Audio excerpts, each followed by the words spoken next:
नमस्कार मित्रों, जय श्री कृष्ण। ओम नमः शिवाय।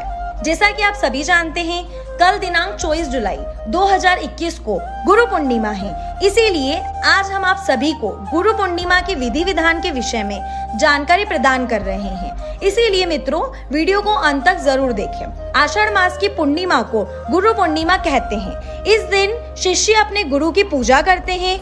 गुरु की महिमा तो अपरंपार है। इसीलिए हमारे मनीषियों ने कहा है, गुरु ब्रह्मा गुरु विष्णु गुरु देवो महेश्वराय, गुरु साक्षात परम ब्रह्म तस्मै श्री गुरुवे नमः। गुरु के विषय में यदि हम साधारण शब्दों में स्पष्ट करने का प्रयास करें तो गुरु वह व्यक्ति है जो ज्ञान की गंगा बहाते हैं और अपने शिष्य को अंधकार से प्रकाश की ओर ले जाते हैं, उसके मार्ग को निष्कंटक करते हैं और शिष्य को आवश्यकता होने पर उसके साथ उसकी सुरक्षा के लिए सदैव बने रहते हैं। पूर्व भारतवर्ष में ये पर्व अत्यंत ही श्रद्धा के साथ मनाया जाता है। गुरु पूर्णिमा के लिए मुहूर्त निकालने के भी कुछ नियम है, जैसे गुरु पूजा और श्री व्यास पूजा के लिए पूर्णिमा तिथि को सूर्योदय के बाद 3 मुहूर्त तक व्याप्त होना आवश्यक है। यदि पूर्णिमा तिथि 3 मुहूर्त से कम हो तो यह पर्व पहले दिन मनाया जाता है। चलिए अब गुरु पूजन की विधि को भी समझ लेते हैं।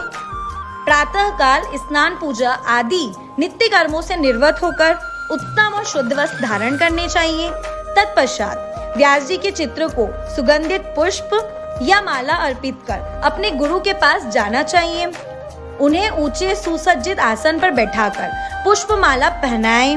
उसके बाद वस्त्र, फल, फूल, माला अर्पण कर कुछ दक्षिणा यथा संभव धन के रूप में भेंट करके उनका आशीर्वाद प्राप्त करें। चलिए अब गुरु पूर्णिमा के महत्व पर भी कुछ चर्चा करते हैं। ब्रह्म सूत्र, महाभारत, श्रीमद् भगवत और 18 पुराणों जैसे अद्भुत साहित्य की रचना करने वाले महर्षि वेदव्यास जी का जन्म आषाढ़ मास की पूर्णिमा को ही हुआ था, ऐसी मान्यता है। भगवान वेदव्यास जी पराशर के पुत्र थे। हिंदू धर्मशास्त्रों के अनुसार महर्षि व्यास 3 कालों के ज्ञाता थे। उन्होंने अपनी दिव्य दृष्टि से ही देखकर ये जान लिया था कि कलयुग में धर्म के प्रति लोगों की श्रद्धा कम हो जाएगी। धर्म में रुचि कम होने के कारण मनुष्य ईश्वर में विश्वास न रखने वाला, कर्तव्य पथ से विमुख और कम आयु वाला हो जाएगा। एक संपूर्ण वेद का अध्ययन करना उसके बस में नहीं होगा। इसीलिए महर्षि वेदव्यास ने वेदों को 4 भागों में बांट दिया था, इससे कि अल्प बुद्धि, अल्प स्मरण शक्ति रखने वाले मनुष्य भी वेदों का अध्ययन करके लाभ उठा सके। व्यास जी ने वेदों को अलग अलग खंडों में बांटने के बाद उनका नाम ऋग्वेद, यजुर्वेद, सामवेद, अथर्ववेद रखा। वेदों का इस प्रकार विभाजन करने के कारण ही वह वेद व्यास जी के नाम से प्रसिद्ध हुए।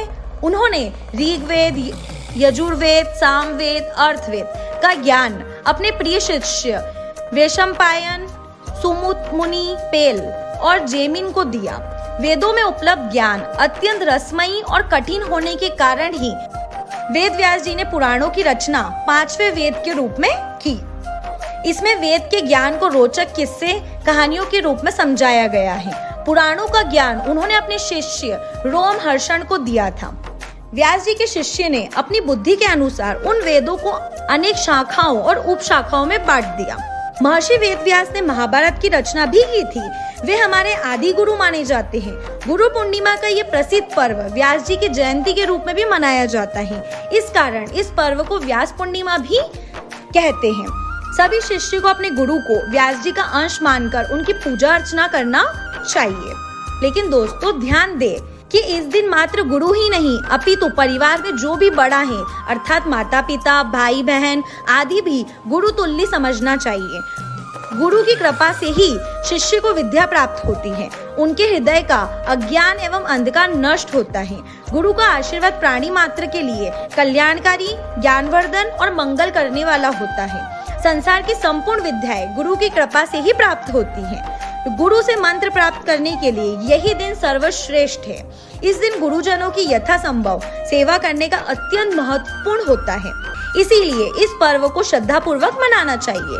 हमें पूर्ण विश्वास है आप सभी गुरु पूर्णिमा पर अपने गुरु का पूजन कर उनका आशीर्वाद प्राप्त करेंगे, अपने जीवन को सफलता के पथ पर आगे ले जाएंगे। आप सभी के लिए गुरु पूर्णिमा अत्यंत शुभकारी रहे, यही हमारी देवाधिदेव महादेव से प्रार्थना है। गुरु पूर्णिमा के पावन अवसर पर आप सभी को हमारी ओर से हार्दिक शुभकामनाएं। हर हर महादेव, ओम नमः शिवाय। मिलेंगे अगली और महत्वपूर्ण जानकारी के साथ, तब तक के लिए धन्यवाद, नमस्कार, हर हर महादेव।